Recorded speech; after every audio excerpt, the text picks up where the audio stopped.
organisation groups in the Northwest are appealing to communities to suspend protests to allow matriculants to write their final exams without disruptions. The class of 2022 has been dealing with blackouts and floods in KZN, as well as other general societal problems. Let's discuss some of these issues. We're now joined by Sadtu General Secretary, Mugwena Maluleke. Thank you so much for your time. We do appreciate it. Let's just start off with what you took from today from the Minister of Basic Education, Angie Motshekga, saying it's all systems go, despite there being serious challenges such as possible community unrest and rolling blackouts. Greetings to you, Heidi, and to your viewers at home, and thank you for the opportunity. Indeed, the teachers and the students have been working very hard.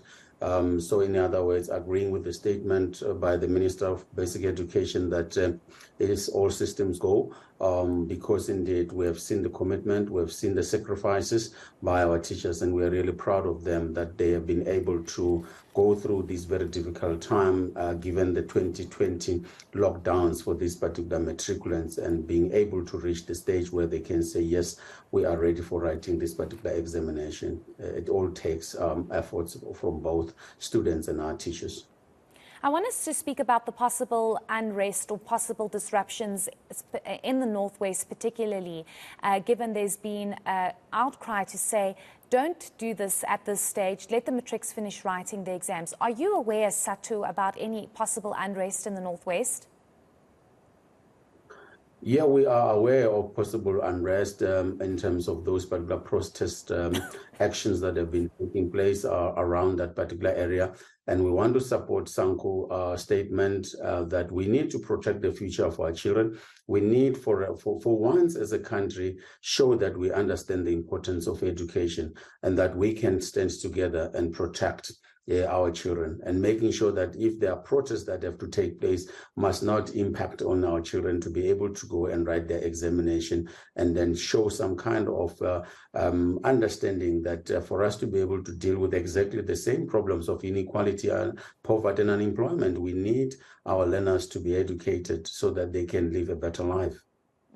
I want us to move over to the issue of rolling blackouts, and it's clearly already having an impact on the matric exams this year, because 14 people in Gauteng have to rewrite their computer application technology exams, practical exams, because load shedding basically caused massive damage to the computers and all that work was lost.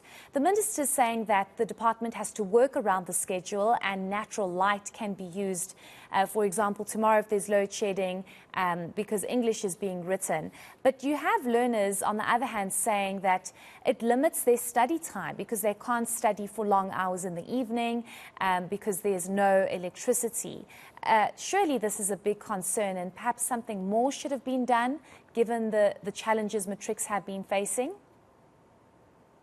Yes, more should have been done by ESCOM and our municipalities to ensure that they protect the integrity of the examination, but also the efforts that have been taken by our students to be ready themselves for this examination. Already, Heidi, you have a situation where these particular learners were really subjected to difficult conditions of not resting, having to study on weekends, holidays, and after school. And therefore, any 2 hours that is lost when they're doing revision due to blackout is too much for them, because one, it affects them emotionally, and any level of anxiety that we know during examination have unintended consequences. And obviously, as we begin with the languages and continuously experiencing this blackout, we're going to see the level of anxiety rising, and therefore we can call upon our psychosocial services to be closer to our learners, listen to them, help them, because really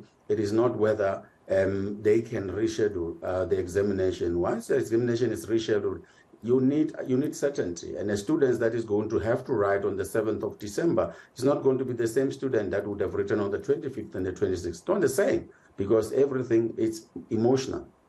Exactly, yeah. I thought that was quite shocking that learners now have to rewrite because load shedding damaged those computers. Just lastly, Mr. Maluleke, are you worried about any other challenges that could possibly disrupt matric exams? We do know that the minister's saying they've prepared for any eventuality, but we've seen cheating and access to to exam papers in the past. For example, last year, we're also in a rainy season, so infrastructure could possibly be damaged.